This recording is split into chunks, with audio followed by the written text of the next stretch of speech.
this is Yaro Starak, and welcome to the Entrepreneur's Journey podcast. Today's guest is Belinda Weaver.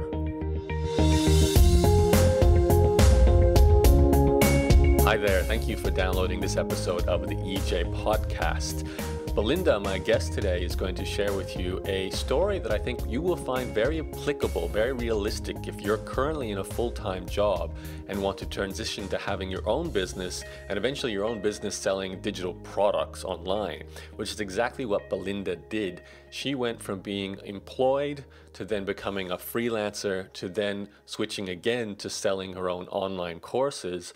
And you'll see as you listen to her story how smooth all the transitions were. Yes, she had to work hard, but every step she took never felt like it was a huge gamble. She always did it with the confidence that her next step was working. She was making money from a freelance business, or she was ready to start selling digital products. Everything just seemed to work well. And I think you can replicate what she did, and she really does give you the steps and exactly everything that she did right in order to make the transition so smooth.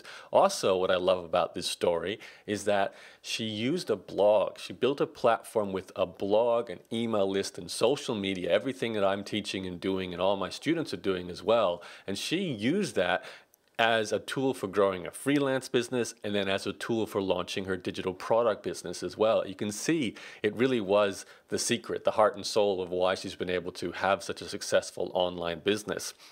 Now, if you enjoy interviews like this with Belinda, I'd like to encourage you to sign up to my interviewsclub.com email newsletter, where I'll send you my latest podcasts like this one with Belinda and also a series of my previous podcasts. So you get all the fresh ones as soon as I release them, plus my best ones from my archive sent to you automatically once a week, all for free. So you can sign up for that at interviewsclub.com. All right, here is the interview with Belinda. Enjoy. Hello, this is Yaro, and welcome to an Entrepreneur's Journey podcast. Today, my guest is going to share a story which I think is really valid for anyone who's looking to transition from employment to freelancer to making a near passive income from selling information products. So I think that's a really good transition that a lot of people would like to go through, feel they could go through, and we're going to speak to someone who's actually done it. Now, her name is Belinda, who's actually from Brisbane as well, Belinda Weaver. And funnily enough, she's also just near me. I'm in San Francisco right now, and she's in San Jose. So I don't know if I'm following her or she's following me. But Belinda, welcome to the show. Thanks for having me. Yeah, it is quite a coincidence that we're practically neighbours. Where are you from in Brisbane originally? And it's really interesting when people ask where you're from in Brisbane. I think you generally mean north of the river or south of the river. But yeah, I was in a suburb called Sunnybank, and I grew up in Brisbane. I moved to England for a few years in the year 2001. And then when I came back to Australia, I lived in Melbourne for a few years. Sunnybank. I thought only Asian people live in Sunnybank. I lived in Sunnybank before it became had such a strong Chinese community. Oh, it's got the best Chinese food. I used to go there every Sunday with my guy friends, and I love the food there. And it's always open 24/7 a day. It's fantastic. Absolutely. But anyway, I digress. We should probably talk about internet business. So now let's cover, I wanted to find out how you became a copywriter, because that's the freelancing work you did, and that's also what your information publishing business is. And you've gone from being an employee to making a full-time living freelancing, and then a full-time living selling digital information products. And that is such a beautiful leap, I think. And it's a nice way to transition, because I don't think people can quickly jump always into information products, because you need an audience, and there might be some financial bridges you have to kind of cross before you can live off that money. So freelancing is a great gateway. But before we dive into all of that, let's go back. Obviously you had a job, so did you go to university in Melbourne maybe, or have studies? Well, no, I went to university in Brisbane. Okay. I actually started my career in the IT industry. I worked as a pretty hardcore IT geek for nearly 10 years. And then I jumped over into marketing, and that's when I discovered probably what I should have been doing all along. I really tapped in. I became really passionate about marketing, and that passion has helped me always strive to become a better marketer. So I was working in a marketing day job, just like many people do when they jump into freelance life. And I was going through a period of upheaval in my career. My husband and I were talking about starting a family. I wasn't particularly happy in my job. So I was looking for a change, but I didn't really know what that change would look like or what I wanted it to look like.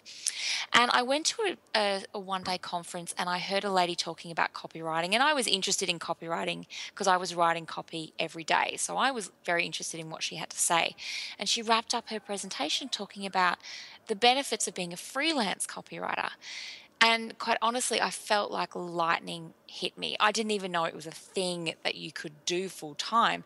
So I really vividly remember this fire starting in my belly, and I went back to work. And, within a couple of weeks, I'd signed up for a copywriting course, and I'd registered my business, Copyright Matters, on the side.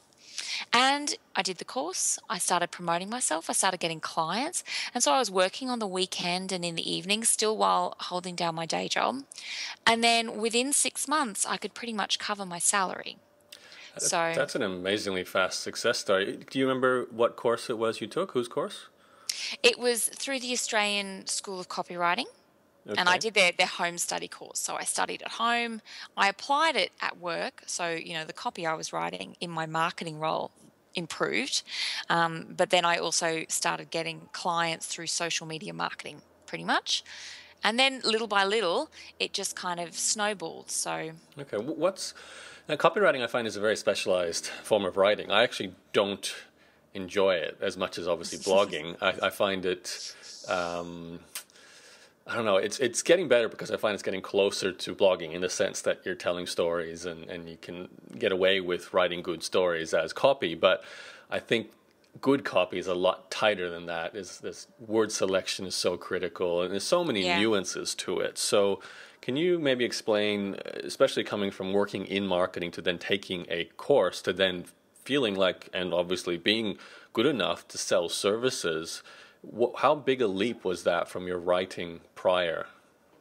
It was massive, actually. And what I really brought to my copywriting business was my marketing experience. So the the key to writing effective copy is the word selection. But before that, you need to understand who you're talking to. You need to understand the motives that are driving behavior and decision making and things like that. And you also need to understand the business that you're trying to connect to an audience. So the marketing experience I had helped me fast track my ability to write copy. So what I learned in the course was the techniques, the writing techniques. A lot of people think copywriting is super creative and it's just a talent and you've got it or you haven't. But just like any other skill, when you learn the framework and you learn the processes involved, you can actually create repeatable success. So once I understood the techniques and I understood the frameworks, then it was really just a matter of practicing. And I got to practice in my day job so that when I started working with clients outside of my day job, I was actually feeling really quite confident Mm. in my abilities. And a lot of getting paid well for the work you do as a freelancer is confidence. What types of materials were you practicing on in your day job? Although it's not really practice since you were getting paid to do it, but Yeah. Well, I was, as the marketing coordinator, I came up with a marketing strategy, but I also had to execute it. So I was writing regular email campaigns, but I was also creating all the brochure content for the sales team to use, and I was maintaining the website content. And, just. Being in that position, I was the marketing resource. If I had an idea to run some ads or do some case studies or write some editorial, I got to explore that. So I also got to practice those kind of things in various formats. I pretty much suggested to the MD that we should do every type of marketing so that I could practice the copywriting for it and see the results. and what were you selling? It was an extremely exciting product, software for the timber industry. Okay. So it was Wow. really, yeah, it was really niche. So I also got to practice writing about something that I had little to no interest in, which is often part of your job. Yeah, that's a real good test if you can be a good copywriter writing about something you don't like, or maybe that's maybe harsh, but something you're not super passionate about, then you can take that skill and replicate it into other markets, which obviously was something required to become a freelance copywriter. So can you explain how you got your first client? Well, that's always an important one. How did you get your first client? Well, I actually got, as part of the course that I did, I applied to become part of their copywriting dream team. And that was a coaching program, but it also allowed me to get referrals. So, yeah, being part of that copywriting dream team gave me access to a couple of leads. And when I did those first few jobs, I then had things in my portfolio. And at the same time, what I was doing was sharing my knowledge on social media. So I instantly created, a Facebook profile, and I started sharing copywriting tips because I thought that would be the best way to position myself as the copywriter that people knew on social media. And then once I got the hang of that, I started Twitter and, LinkedIn. And then when Google Plus started, I started on there. And eventually, I started a blog as well. So this is content marketing and social media marketing working together. And that's pretty much how I got all my leads for the next 4 years. And my pipeline was always full. And pretty much for that entire time, I was booked 4 to 6 weeks in advance. How are people finding you? Because I know simply posting tips to social media won't necessarily grow your following that quickly. Were you doing proactive marketing of your social channels, your blog, anything like that? Well, I think social media has really changed. So in 2009, 2010, when I actually started Copyright Matters and I started this, you could actually get quite a following from posting tips. It was before Facebook, got really profit oriented. Not that they are profit oriented, but it's before all the rules changed, and you could really post helpful information, and that information would get shared, and you would get likes and followers. So that's actually how my first few leads came through, because people saying, "Oh, you post those copywriting tips; they're really useful. I'd love to talk to you about getting my website done." And another thing I did was I connected with people like graphic designers and web developers, people whose clients could need copywriting services. And I just, it's what you do. It's online marketing. You connect with people, you build relationships in a friendly and non-aggressive way. And then when they need your services or their clients need your services, you're the person that pops into mind because you've been friendly and helpful and expert and knowledgeable, and you haven't gated your experience. Mm-hmm. So the first lot of work you got was mostly just website copy?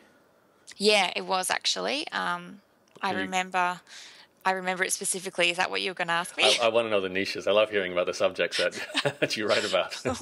My very first project was to write 5 pages for ladies' sanitary products. Okay. So, if you can imagine my day writing about software for the timber industry. Yep. And my evening writing about very personal and sensitive topics for women, it was really a very big contrast.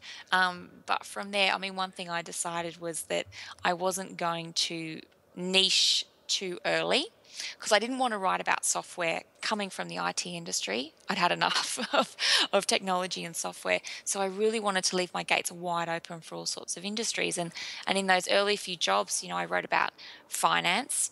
I did have other software jobs. I had ladies' sanitary products. I wrote for an accountant.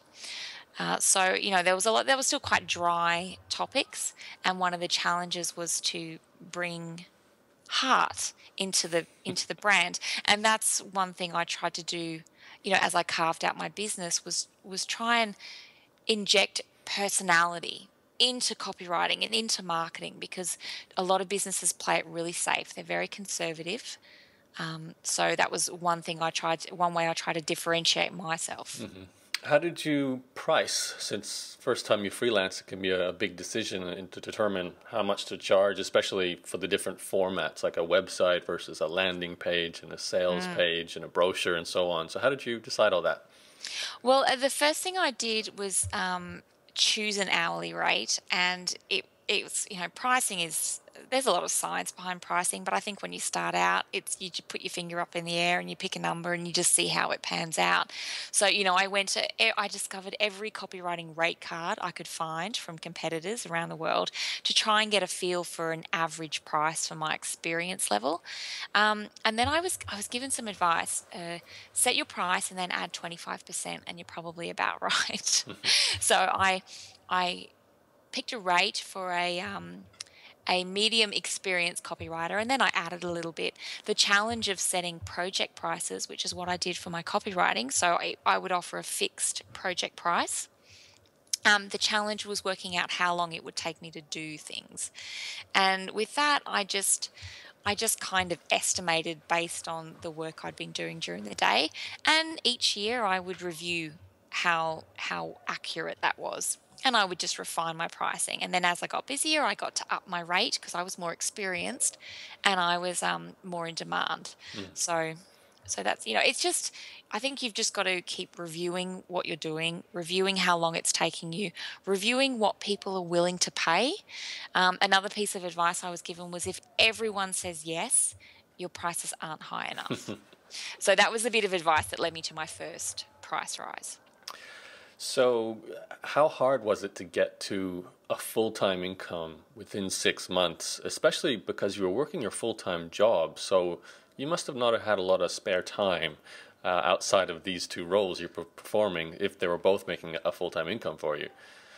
Well, my freelance side, it wasn't necessarily a full-time income, but by the time I got to that 6-month marker, I thought, you know what, I'm not far off. So if I give away my full-time income here, I can see my pipeline is being filled regularly, so there is the potential for it to keep filling, and I will be, I'm not that far off. I did work very hard, but I think when you hook into an idea that you are genuinely passionate about, and people throw the passion word around a lot, but it was, like I said earlier, it was like a fire in my belly. So I didn't mind. I was really excited about this future that I was creating for myself. I have some of my coaching clients, my members of my programs, they've been talking recently about what conditions you should have in place before you quit a full-time job to do your online business. Did you have a list of criteria, like a certain amount of money in the bank or anything like that? My criteria was basically around my pipeline. Do I have regular jobs coming in? Do I have the marketing capacity to keep that pipeline full enough to secure my financial future? I wasn't going to quit my job when I was just getting a random job here and there. I quit my job when I actually was too busy. Like I just couldn't fit any more work in on the side. When I was working every evening and every weekend, and I thought, well, I can't actually grow this anymore without giving away my full-time job. So that was the main criteria. Does this have the potential to be repeatable? And when I said yes, and I didn't have any more time, and the amount I was earning was pretty close to my full-time salary, obviously wasn't a great salary, then that's when I went, okay, I feel secure and confident in my ability to make this successful. Okay, so you hand in your resignation. What year was that? That was 6 months you felt comfortable. Did you actually do it at 6 months, or did you wait another 6 months or something like that? No. So I registered the business in October 2009, and I think it was in the first quarter 2010. You handed in resignation. Yeah, but what I actually did was rather than, it's a really liberating moment when you hand a resignation in from a job that you don't particularly like. But what I did is I actually put together like a full PowerPoint presentation, and I asked the MD for a meeting, and I presented him with this alternate solution to our working arrangement. So I basically opened up saying, how would you like to save $20,000 a year? And this is a time, the global financial crisis is in full thrust. So he was very interested in saving $20,000 a year. And I basically broke down how I spent my day between value tasks and non-value tasks. And I said, if you hire me as a freelancer to only do the value tasks of my marketing role, the marketing campaigns still go out. you don't need to hire another marketing resource, and you'll save up to and possibly more than $20,000 a year. And I think it took him about 30 seconds to say yes. Did you hint at the fact that you would quit otherwise? Like this is your only option, or were you, trying to obviously keep a good relationship there, and it was a bit of a too good to be true sort of deal? I wanted to keep a good relationship because basically I was asking him to put me on retainer. Yeah. But I was walking anyway, and I think he knew that. He Okay. actually said to me, I had a feeling something was brewing. Right. So I'm not surprised we're having a conversation, but this is working out much better than I thought. So he was really happy. Okay. So you quit your job, but you've got a retainer. What was the plan? Were you thinking, let's grow a massive business, or was there a target amount of money you wanted to make? What were you even planning? Were you just sort of winging it and seeing what would happen? Oh, totally winging it. I just wanted to, I think in the first year, I just wanted to survive. I just wanted to know that at the end of the first year, I had done it. I had made a success and I wasn't going back to my day job. But at the same time, I thought, you know what? If this does fail, I've got a career in marketing, and I can always go back to the day job. But I knew deep down that that was never, ever going to happen.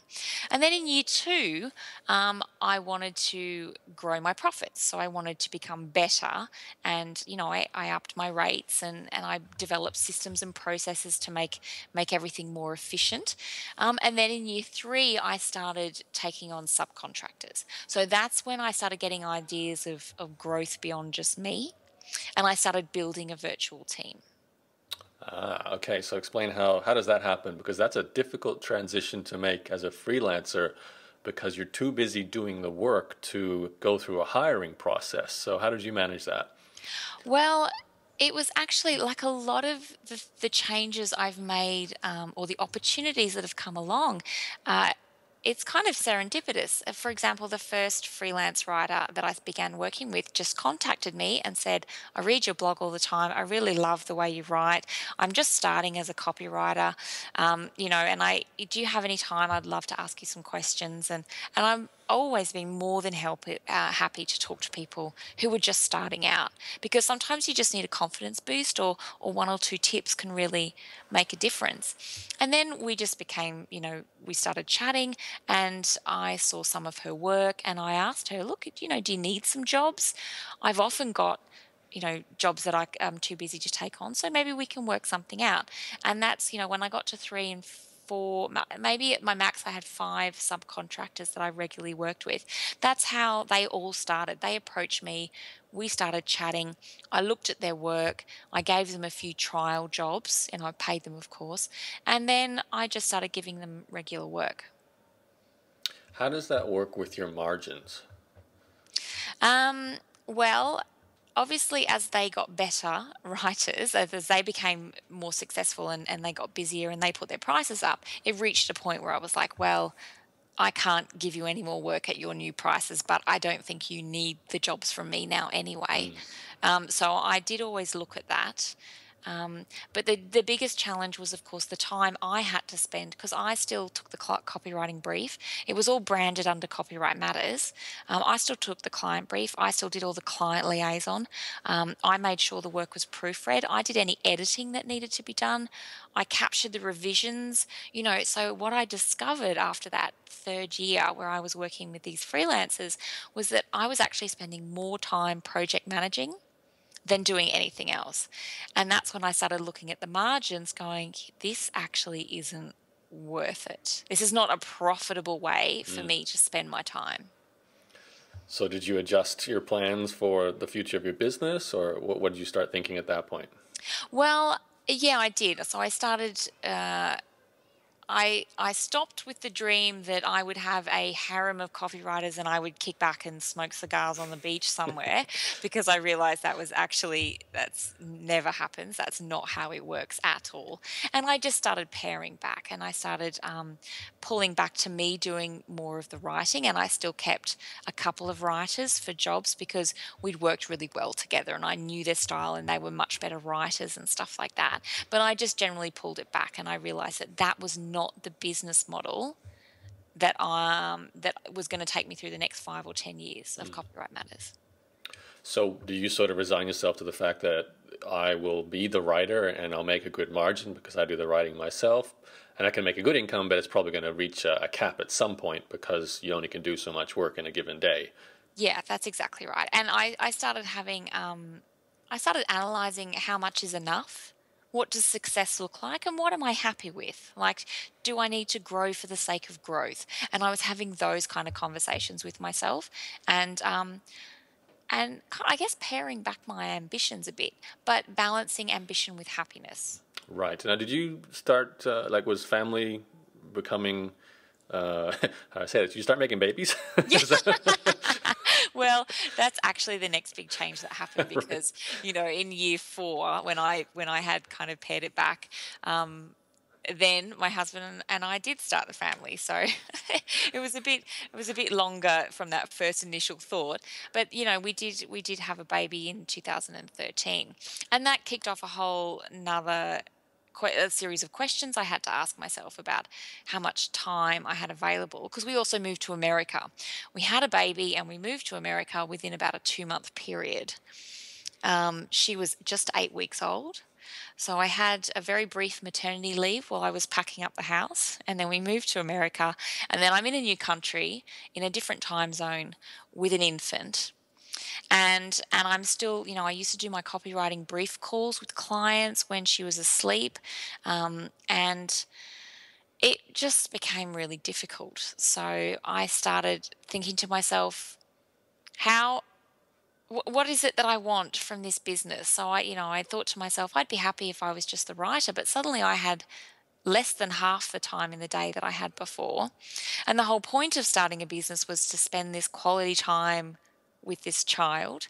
And instead, I was sneaking off to write emails. And when I was with her, I was thinking about work and I was stressing about work and I was staying up all sorts of crazy hours trying to meet the deadlines for my clients. And it was horrible. So that actually drew me, forced my hand into making some tough decisions about who I spent my time with when I had to be working and how I earned my income. So that's drew me to information products. Okay, so before we dive into information products, which is my favorite part, but I'd love to know what kind of the numbers were at this stage in terms of the size of the online presence you had built, because we haven't really talked much about your marketing besides your initial growth during the early days, getting graphic designers to refer you, social media. But things had changed, as you said. Back then it was a bit different with social media. Now it's 2013 when you were going through this period of transition. Did you have well, maybe you can tell me, how big was your email list? Did you have like a fairly active community somewhere that you could tap into? Or, because if you're thinking about doing information products, it's already kind of like a different clientele, right? You're no Yeah. longer providing a service to a business. You're now going to be selling to other copywriters. So you would have had Yeah. their attention from your blog, which is fantastic, but it is a big switch there. So what was your platform at that stage? Well, I'd been blogging for 3 years, 3+ years, and I'd been on page 1 of Google for nearly that whole time as well. So that's where the content got me. But it When you say also, page one, you mean for what? oh, sorry, for copywriting services, professional copywriter, SEO copywriter Melbourne, brochure copywriter, so it was for offering copywriting services. Right. So I thought I was marketing to business people predominantly. And when I started thinking about changes to my business, I asked myself who my tribe really was. So I started analyzing who responds on social media, who comments on my blog, who are the people I talk to most often. Because, I'm looking at, you asked about my email list. I think it's about 12 or 1300. So it's not massive, but it's not too shabby. I've got several thousand followers on each of the social media platforms. To be honest, I don't really focus too hard on numbers. I really just love to see people replying and commenting and talking to me and emailing. There's nothing that pleases me more than people directly emailing me after getting my latest blog post and telling me what they got from it. I find that really, really rewarding. So, when I made the switch to information products, I did have enough of a social presence to get some immediate responses. But when talking about my tribe, I realized that the people who were engaging with me most often were copywriters. So that made me switch my focus for my information products to make sure I was targeting my most profitable tribe, which are copywriters and aspiring copywriters. And I actually still have, business people attending my courses and a lot of business owners reading my blog. But as you know, when you're targeting a product, you have to think about that bell curve. Who's in the middle that you're going to focus most of your messages on? Which turned out to be copywriters looking to basically do what you did. Yeah, that's exactly right. Okay, so you're thinking information product business. How much knowledge and experience did you have with information products at that point? None. None at all. Had you written sales pages for anyone else's information products? Oh, I mean, yes, I had written sales pages. I had consumed information products. So I'd bought them. I'd attended courses and bought ebooks and stuff. And I was always very watchful of how people created launch series and how they built buzz and what the email responders were around the launch and stuff like that. So I think when the seed got planted, even in 2011, 2012, because this was a someday thing. Someday I would like to offer a course. Someday I would like to do these things. And then I never actually did them. But I was starting to take notes on how the people I loved and respected were doing things. Mm-hmm. So what was phase one of the switch to information products instead of freelance services? Well, probably there was this little lovely grey area where I was starting to present courses live. I worked with the Australian Business Women's Network and I repeatedly presented a copywriting course for them.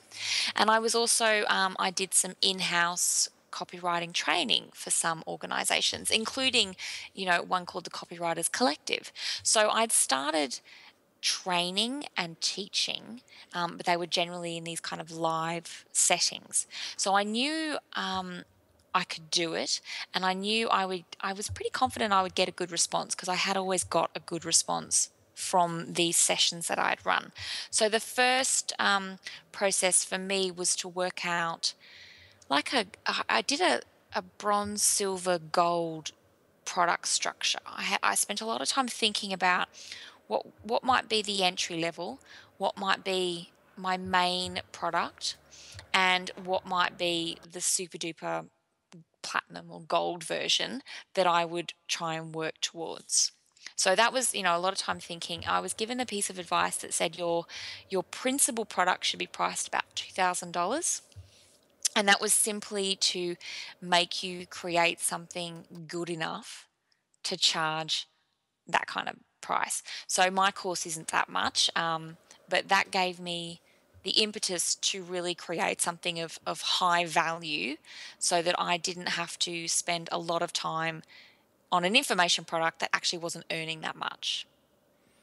So did you go out the door first with a course? Was that the...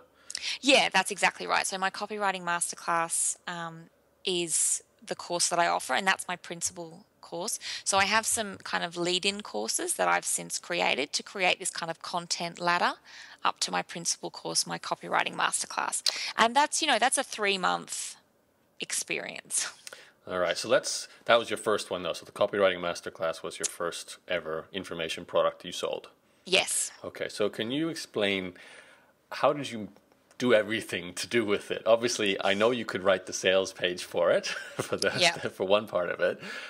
Did you have technical assistance with any contractors, or were you the tech person as well? Yeah, I did everything for that. I wrote the modules, so there's 16 lessons in 4 modules. So I wrote all the content. I worked with a graphic designer because I wanted the content to look really good, which, if you're asking for a premium price, you have to offer a premium product. So I worked with a graphic designer, but I actually, the contents, I wanted to make it super accessible. So it's in PDFs and video tutorials. So I did all the video tutorials myself and the editing and all that kind of stuff. What about things like, setting up the membership area, the membership software? Well, the first time I launched it for the inaugural course, I used Derek Halpern's Zippy courses. So I used someone else's bit of tech. Okay. You installed that yourself and everything? Yep. Okay. I got it on a subdomain on my website. So it was actually quite easy to do. And, that handled the payment process. People could sign up. It linked into my MailChimp, my email marketing. Okay. So that bit of software solved problems that I didn't even know I was going to have. And the first course went really successfully. And what I did after that is I actually moved to Copyblogger's Rainmaker platform. Have you heard of that? Yes. Yep. Yep. So now when the course runs, there is a full membership site. So there is a forum. There is, the content is in an LMS. And I also use their podcasting tools to record the live coaching calls. Whereas before, I just kind of did that on Skype and I used Dropbox to make the calls available. But now it's a much more cohesive experience for the students. Okay, so Rainmaker plus MailChimp, is that your current setup for technical delivery? Yeah, And that's. Stripe for payments or PayPal? I use PayPal. Okay. And I have my video tutorials on YouTube privately. Okay. Pretty straightforward. Yeah, it is pretty straightforward. I like to keep it simple because I don't want students having a complicated time trying to access the content.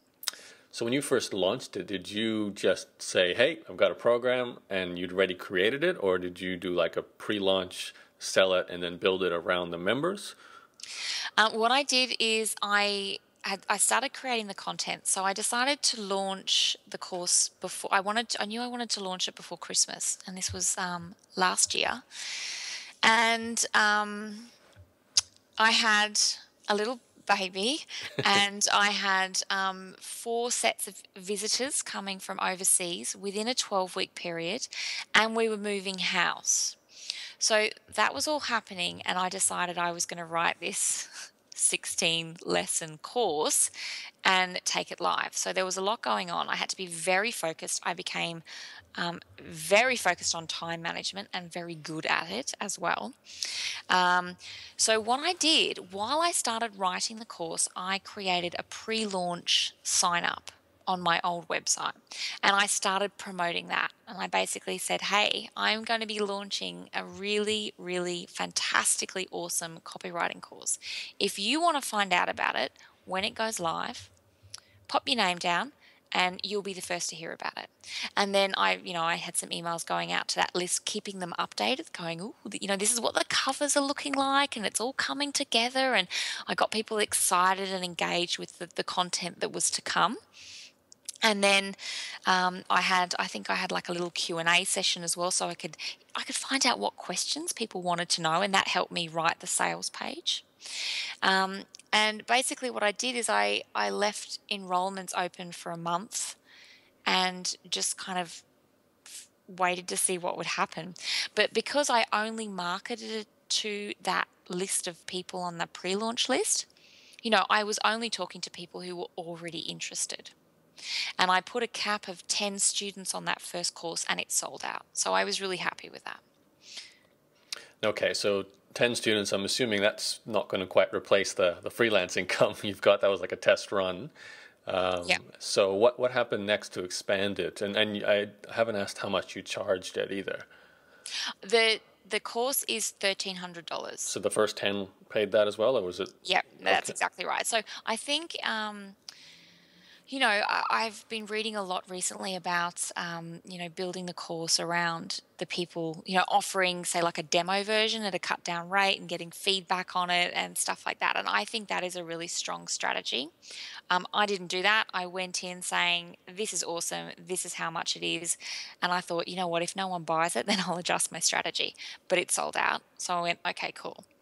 And I just made sure that I was totally onto any support problems or content issues or anything like that immediately as they happened. So nothing ever became a big problem. I'm guessing it was comforting having an established platform, a blog, an email list, and your social media following. It makes you feel more confident going out there and saying, I've got this product for sale. You can actually build a pre-launch list, like you said. Like, that's actually quite difficult to do if you don't have an audience. You have to basically try and buy the traffic or quickly get a lot of exposure, and those people don't really know you yet either, and you had the benefit of that built-in tribe, so to speak. So that gives you some confidence, doesn't it, to release a product? Yeah, absolutely. And I'd say to anyone thinking about it, it's worth just blogging a lot, in order to establish yourself and build a tribe. I'm glad you say that. So take us forward then. So how did this become the main thing you do? And I love that you said, I think you called it a content ladder, and I call that a blog sales funnel. So creating a series of products leading up to your flagship product. So did you learn that from somewhere, or that just sort of made sense to you? It's something I've seen mentioned in quite a few marketing. It's talked about quite a lot on marketing blogs and stuff like that, this kind of content map. I think I've just looking at my bookshelf, I read a book recently where he talked about a content ladder, and the idea of this kind of steps up a ladder, that did make sense to me. So that's how I always think about it. The first step is really small, probably free, and then you take, increasingly more expensive steps that are still quite easy up to your principal one. So you're never making anyone make a massive jump. So what is your I'm going to call it a funnel. What does your ladder look like today? Well,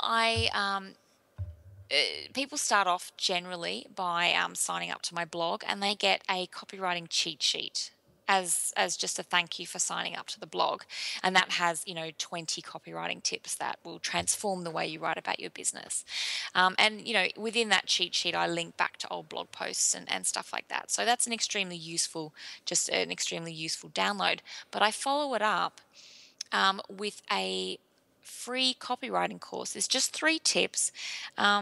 Because I know what it's like. You get a download and you think that's awesome, and you put it in your folder and you never look at it again and you never take action on it. So what I wanted to do was just create this really digestible, actionable mini course that wasn't overwhelming. And part of that is getting people to get to know me a little better. I've actually got face-to-camera videos as well as, screen capture tutorials, and there are worksheets as well. So that's a little kind of introduction into the kind of valuable content that you would discover in the copywriting masterclass. And then, some people actually just want to, I get a lot of people interested in SEO writing. So a little mini step up as well. I have an SEO writing course for people. A lot of copywriters say, well, I kind of know all the other stuff, but I really want to explore SEO writing as a concise module. So that's another little product I have. But then, each of them is stepping up to the copywriting masterclass. And then beyond that, which is something I'm doing hopefully this year, but if not next year, will be a small private coaching program to learn how to run a successful copywriting business. So once they can, complete the course and they've got the technical aspects of the writing down, then I want to show them how to run a successful business so they can become an in-demand copywriter, because generally the writing is only 50% of the time you spend being a business owner. Mm-hmm. So that's the step beyond the copywriting course. Okay, so I can suggest to the listener to go to copyrightmatters.com if you want to see what you've just been talking about. Belinda's been talking about her product, so you can see her starting point, so you can grab the free content and see what she gives away, join her list, and you can see the products she sells and how everything she does, how she does it all. So it'll be a nice companion to what she's been talking about. Belinda, I'd love to maybe turn this around a little bit to the person listening who is looking to emulate you, and in particular the transition. I would like to talk about the transition from freelancer to selling information products, because you've made that work, and I think there's some people listening into this who they struggle with the idea of making enough money to replace. It's actually funny. Initially you struggle with making enough money to replace your job income, and then you get your freelancing and you're working really hard, and you realize you haven't replaced your income, but then it's almost like you employed yourself, and if you don't do work, there's no salary. So there's no paid leave, there's no holidays. It's just you get paid to work either by the contract or by the hour, whatever the case may be. So an information product business is a natural next step. And even if it's in tandem with freelancing as well as information products, that's not a bad combination. So what do you advise people now, especially maybe in hindsight, since you've gone through it, maybe you think you could do something slightly better than what you did. What would you say is a first step to a freelancer listening to this to transition to an information product business? Well, I think, it's something that we've kind of touched on is build your tribe. So create a home base, your website, and I think blogging is just absolutely essential. A lot of really, really big organizations, like the Content Marketing Institute, for example, all they did for a long, long time was just blog and blog and blog, and they built up followers, and then they just concentrated on offering really, really valuable content across a number of platforms as well. So they make sure they have YouTube stuff, and they have some ebooks, and they have social media and all that kind of stuff. But the goal is to build an audience, and then you can start asking that audience what it is they want. Because I think one of the mistakes a lot of people make, and it could have happened to me, because I launched with this really big product, that was a big gamble. And so, when you go through the process of building an audience, you can ask them what it is they need and start building that. And it doesn't have to be big. You can start, building stepping stone products that you then later combine into a bigger product. How do you ask, though? What do you recommend for that? Is it just send a survey out? Surveys are more than fine. There's nothing wrong with sending surveys to your subscribers. I do it reasonably regularly, actually, or maybe like twice a year. I think the key to getting surveys responded to is making sure that you're not asking 50,000 questions. A great way that I do it, that I get a lot of responses for, is send an email saying, hey there, I've got a really quick question. What's your biggest frustration right now? It doesn't have to be that question, but you just say, quick question, and then you ask them just one question. And if you ask them just one question a few times a year, you can gradually piece together this picture. Another way is just to listen to comments being made on your social media platforms, on your blog. Getting comments on your blogs, it's a tough gig. It's not that easy. So, I think a lot of people starting out would probably go, well, that's all very well and good, but no one comments on my blog. So the other thing is to go into forums, see what people are talking about, see what they're complaining about, see what problems that they're needing help with. And, even on freelance sites, like there's the Flying Solo in Australia, you can go into the forum and see what people are asking about, what problems they're having. That's probably the easiest way if you don't have a big audience. That's where you go and listen. Not in a weird, creepy way, but in a really constructive way. Yeah, it is a funny thing. People get so wrapped up in I don't get comments, I don't have enough followers, I don't have a big enough email list. But you don't have to necessarily ask the people who are directly subscribing to you. You can just find your target market and see what they're saying on other people's platforms to begin with. That's certainly a starting point. Yeah. And I love the open-ended email question too. I've never liked formalized surveys. Some people really like them, but I really like that. Hey, I got a question for you type email, or even just within a blog post. You get much more. It's less structured answers, which I just appreciate more. Plus, obviously, it's great working with clients. That's how I get a lot of my survey data is talk to your coaching clients. They'll tell you everything because they need the help. So yeah, and what you want, ideally, from these answers is the really big, elaborate, detailed answers. With emotions. Yeah, that's exactly right, because they're the ones that will lead you onto the right track. Yep. If your client's crying, that's a good sign. Maybe not, but it's definitely a deep-rooted emotional response, that's for sure. Yeah, that's exactly right. Okay, Belinda, so I think we've covered your career and where you're at today. What's the future for this? You did talk about a next-level coaching program. Is that the end game, at least for the near future? No, after that, what I'm actually working towards is some kind of membership subscription model. And I'm really excited by this idea of, running regular webinars and regular Q&A sessions and regular coaching calls, and having a forum where members can access all this content, not only about copywriting techniques and processes, but running a copywriting business.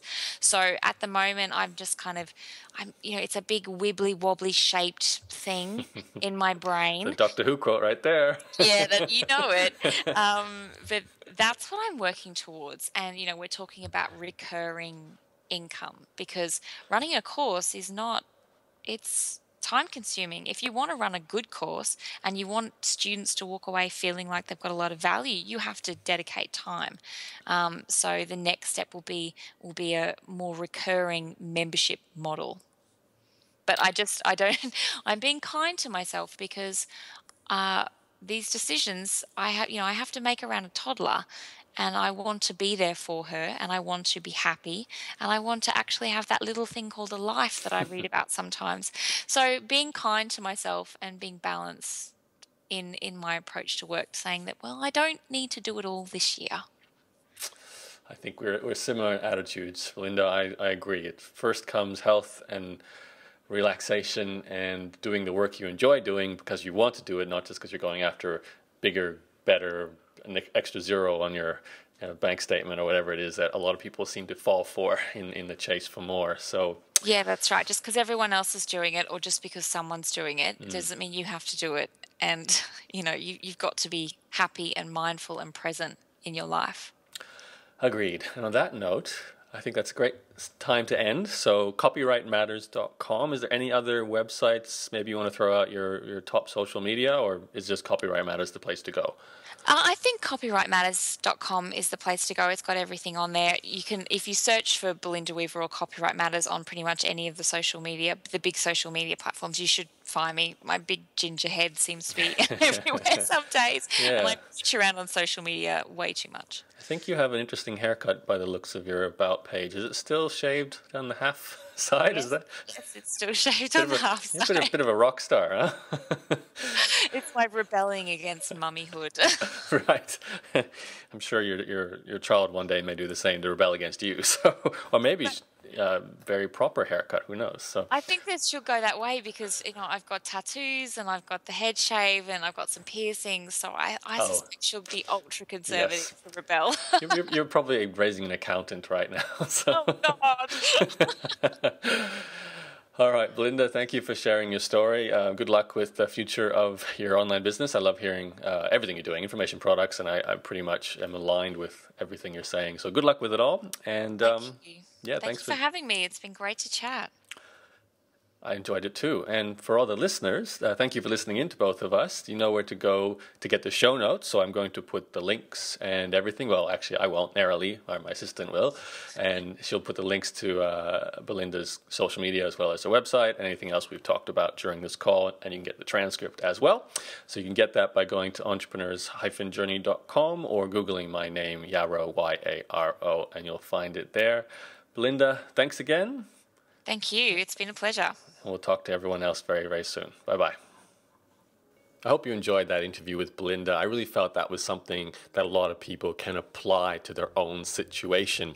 Now, if you'd like to get more interviews like this from me on a regular basis, then go to interviewsclub.com, which will direct you to my blog, where you can enter your email address to sign up for my EJ podcast newsletter, where I'll send you my latest interviews as well as my very best interviews from my archives. That's interviewsclub.com.